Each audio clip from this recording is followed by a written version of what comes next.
I've been watching the Windbreaker anime, and I ended up reading the whole manga, and now I'm caught up. It's super cheesy, but I don't care. I love it. It's a really simple story. It's a really simple, straightforward story about Haruka Sakura, the main guy on the screen right there. He's a super loner. He looks weird. That's just how he looks. That wasn't something he did for style. And it seems like the only thing that he's good at is fighting because he's always been on his own. He goes to this town to go to Furin High School, and it's supposed to be like a really rough town. It's supposed to be a really rough town, and he wants to be the strongest one there, making him the strongest fighter. And when he gets there, he finds out that this guy, Umemiya Hajime, when he gets there, he finds out that Hajime Umemiya actually kind of took over with the other students at Furin High to protect the town. So they're essentially like a defensive gang, and they look out for the town and then get rid of any troublemakers that come through. So he goes there, and the day before the first day of school, these guys are harassing this girl that you can see on the screen, Kotoha Tachibana, and he's like, "You guys are losers," and beats them up. So she brings him in, and he's really skeptical of everyone. He's kind of like a cat, and she explains to him what's happened and that the town doesn't work like that anymore, and he's frustrated. So then a few minutes later,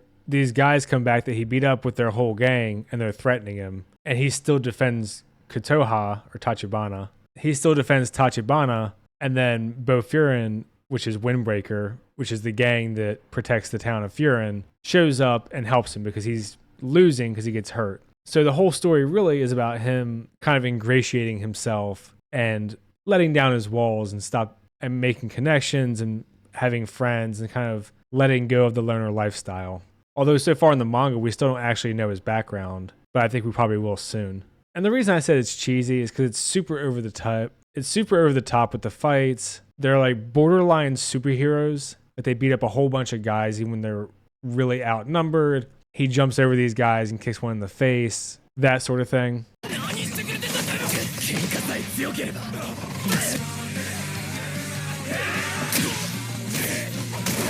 And I actually like the animation and stuff because you can tell they put work into the fights. I'll try to include a couple clips here, but anime is really hard with copyright. But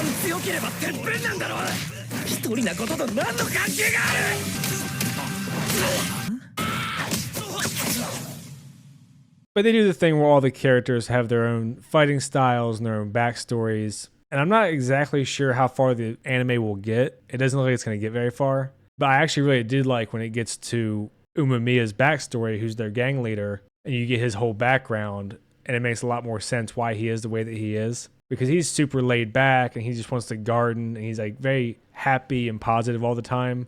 But he's also supposedly the strongest one. But we don't really ever see him fight, except once, which you'll see in the season. Probably in episode 9, I'm guessing. It's pretty funny, because they do the thing where he's kind of like a tsundere or tsundere, or however you say it, where whenever anybody acknowledges that he's like warming up to him, he gets all red and denies it. So he's kind of goofy. And what I was referring to as cheesy also is there's some kind of talk no jutsu, befriend your enemy stuff that happens like way down the line. Typical anime shit. Like I said, it's a pretty straightforward, simple plot. He makes some buddies along the way. There's actually not any romance so far. My guess is that it'll just kind of be thrown in at the end of the series or near the end of the series between him and Tachibana because she's like the only girl. Or they just won't have it at all. I mean, it really hasn't been a part of the story, so they could just not do it. But I would be surprised just because most of the time they do. And his main buddies, I would say, are Hayato and Akihiko. Hayato like wears an eye patch, and he's kind of like the laid-back, cool guy. And then Akihiko kind of looks like Zenitsu from Demon Slayer and acts like him. Like he's super high-strung and scared all the time. But then he has like a diary of every gang member and what they're into and their fighting style and everything. And then he has some rivals and all that sort of thing too within the group, but they're like friendly rivalries. Yeah, overall, I think it's a pretty fun series. Really kind of just turn your brain off. Enjoy the fights. Maybe laugh at some of the jokes. Nothing crazy. There's not really anything you can even spoil because the plot is just so simplistic. And it's really more just about his journey as a character and a person than the fighting itself. Although a lot of that manifests through the fights, obviously. But yeah, I'm not going to go any longer. It's a funny show. If you're bored, check it out. If you're into anime, but not the stuff that's like anime stereotypes, you probably will find this one to be a little bit over the top with the fighting and stuff. I think the fights are better than Tokyo Revengers, but a lot of people really hate that show and hate the main character because he cries a lot.